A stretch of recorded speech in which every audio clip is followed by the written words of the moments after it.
I always thought love would be enough. That if two people cared for each other, everything else would fall into place. I was wrong.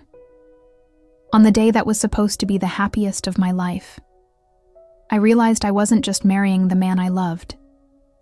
I was marrying into a family that would never see me as enough. And in that moment, standing there in a dress that no longer felt like mine, I had a choice to make. I chose myself, and I didn't walk away alone. When I met Ryan, he seemed like every dream I'd ever dared to have, rolled into one. Tall, polite, charming in that easy, casual way that rich boys often are. But somehow with him, it felt different. He didn't talk down to me. He didn't act embarrassed when I said where I worked, or when I laughed too loud, or when I showed up to dinner in secondhand shoes. He made me feel enough.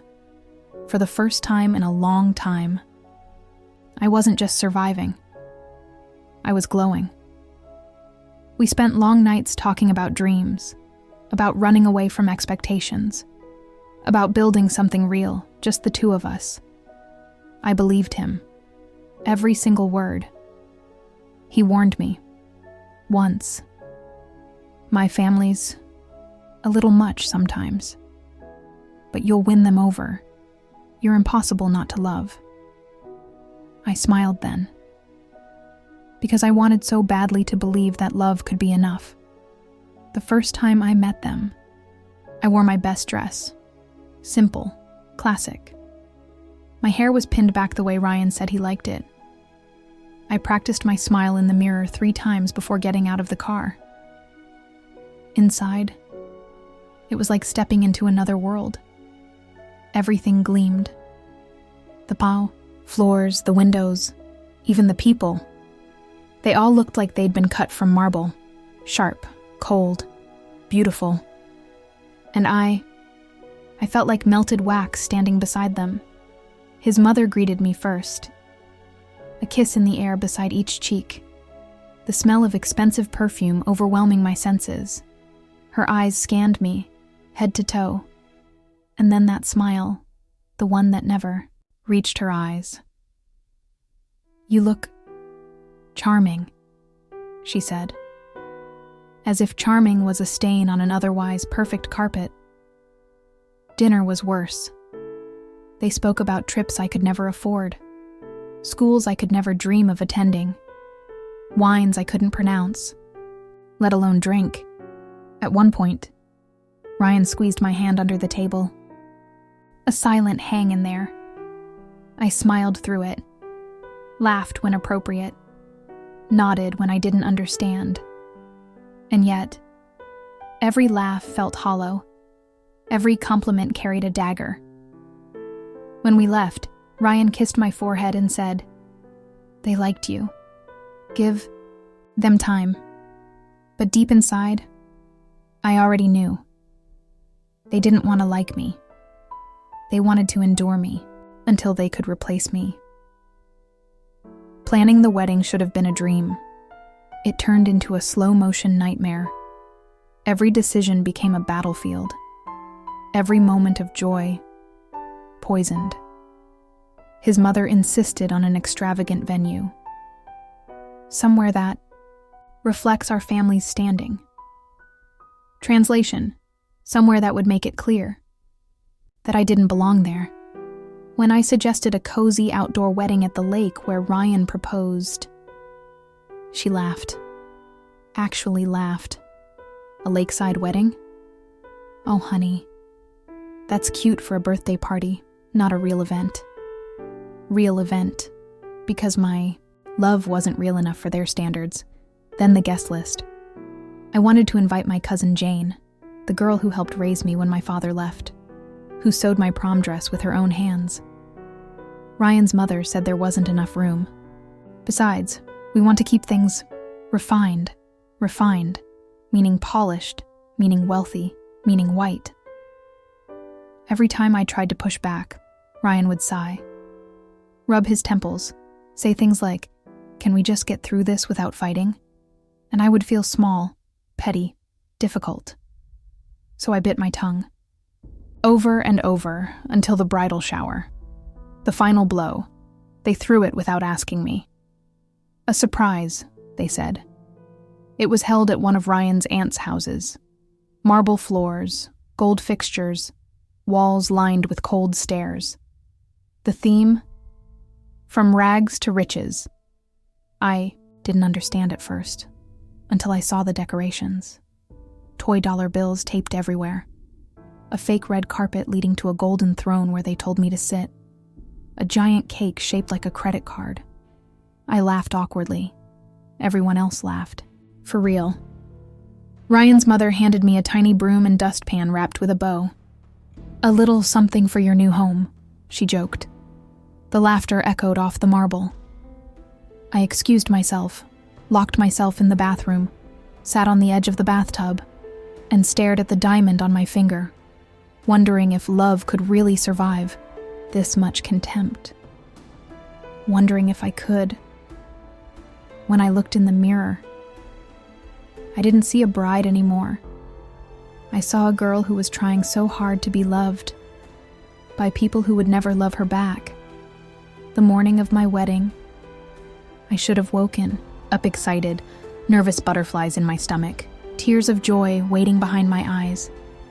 Instead, I felt nothing. Just this heavy, thick numbness, like my heart had packed its bags and left without me. The bridal suite was a flurry of chaos.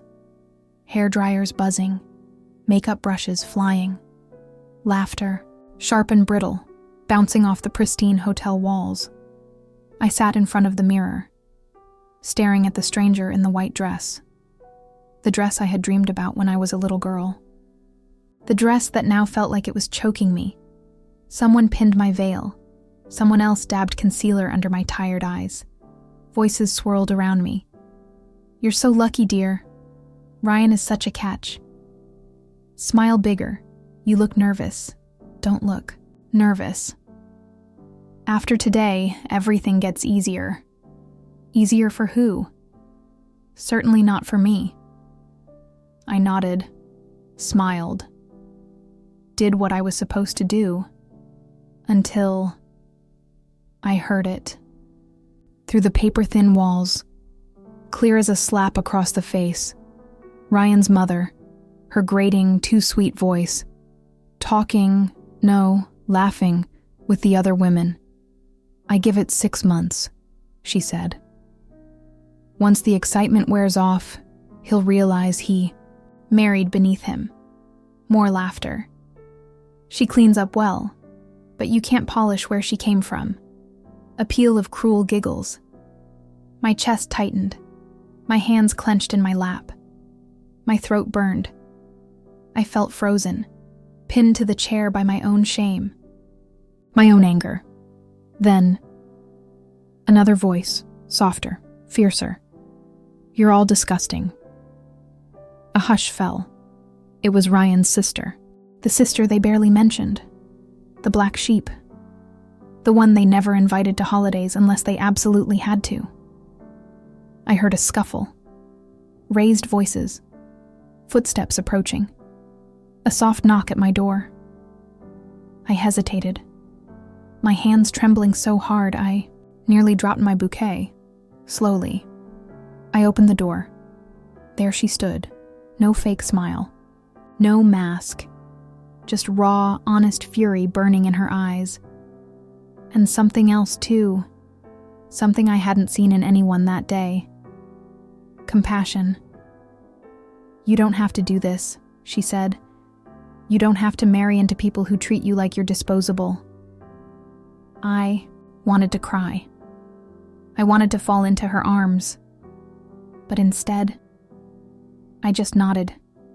Because deep down, I already knew what I had to do.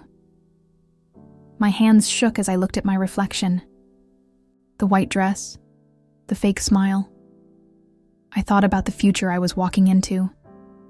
A lifetime of polite cruelty, of being tolerated at best, humiliated at worst. And in that moment, I knew. I couldn't do it. I took one last look in the mirror, at the dress, at the makeup, at the broken girl staring back at me. This wasn't my dream. This wasn't my fairy tale. It was a prison, built on fake smiles and cruel laughter, and I was about to lock myself inside it forever. No, not today, not ever. I turned to Ryan's sister, her eyes full of fear, full of hope. "Will you help me?" I asked. She didn't even hesitate. She grabbed my hand, tight, steady, together. We slipped out of the bridal suite, out of the chaos, past the guests, past the photographers. No one even noticed at first. They were too busy taking selfies, too busy congratulating each other. We reached the parking lot, and that's when the shouting started.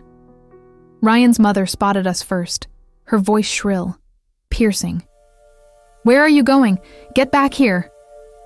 I didn't even look back. Not once. Ryan himself didn't even come after me. Not immediately. Maybe he thought I was just being dramatic. Maybe he thought I'd come crawling back. He didn't know me at all.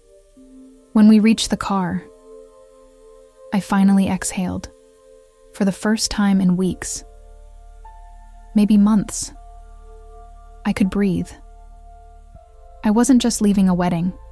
I was leaving a life where I was never enough.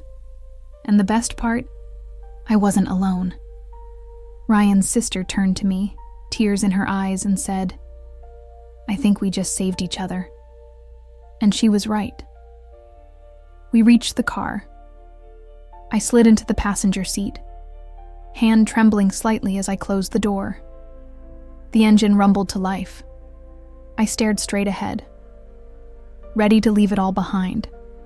Then, the sharp sound of knuckles, hitting glass. I jumped. Ryan stood there, outside the car, breathless, eyes wild. He slammed his hand against the window again. "Please," he mouthed, "just come out, please." I hesitated. For a moment, I thought about ignoring him, about driving off without a single word. But no, he needed to hear it. He needed to know exactly what he had done. I pushed the door open, stepped out into the cool night air. Face to face. His hands were shaking, his eyes pleading. "We can fix this," he said, voice cracking. "Please, don't leave like this." I stared at him, really stared. For the first time, I saw him clearly. "Fix this?" I whispered. Then louder, "You let them humiliate me, again and again. You stood there while they laughed at me, mocked me, made me feel like I was nothing." His mouth opened, closed. No words came out. I took a step closer. "You didn't defend me, Ryan. Not once. You cared more about their approval than about my dignity." His face twisted with pain, or guilt, or both. "I loved you," I said, my voice breaking. "But you didn't love me enough to fight for me. And now, it's too late." He reached out, desperate, but I stepped back. "Goodbye, Ryan." And just like that, I turned away, got back into the car, closed the door. And this time, I didn't hesitate. We drove off, leaving him standing there, alone. We didn't hide. We didn't cower. Instead, we found a tiny dive bar at the edge of town. Sticky floors, buzzing neon signs, old songs crackling from a jukebox. We walked in, heads turned, whispers rose. I didn't care, still in my wedding dress, still carrying the scars of the day. But somehow, I felt lighter. We ordered 2 beers, sat at a wobbly table, talked for hours about the weddings we didn't have, about the families we lost, about the lives we could still create. and somewhere between the second beer and a bad country song, she looked at me, really looked, and something in me softened, shifted, opened. Maybe it was the beer. Maybe it was the exhaustion. Maybe it was just finally being seen. She reached out her hand across the table. No words, no pressure, just an open hand, waiting. I looked at it for a long moment, and then I placed my hand in hers, and somehow, that felt a lot like falling in love.